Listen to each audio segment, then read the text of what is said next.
മണ്ണെടുത്തും പാറ പൊട്ടിച്ചും നിലവിൽ നീക്കിയിരിക്കുന്ന സാഹചര്യമാണുള്ളത്.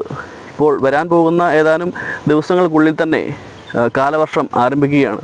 വാഗമണ്ണ് പോലുള്ള സ്ഥലത്ത് വിവിധ പ്രദേശങ്ങളിൽ ഉരുൾപൊട്ടൽ ഭീഷണി, അതുപോലെ തന്നെ മണ്ണിടിച്ചിൽ, ഇതുപോലെയുള്ള മറ്റു പല കാര്യങ്ങളും ഓരോരോ കാലവർഷ സാഹചര്യങ്ങളിൽ സംസ്ഥാന സർക്കാർ തന്നെ മുന്നറിയിപ്പ് നൽകാറുണ്ട്, ആളുകളെ മാറ്റാറുണ്ട്.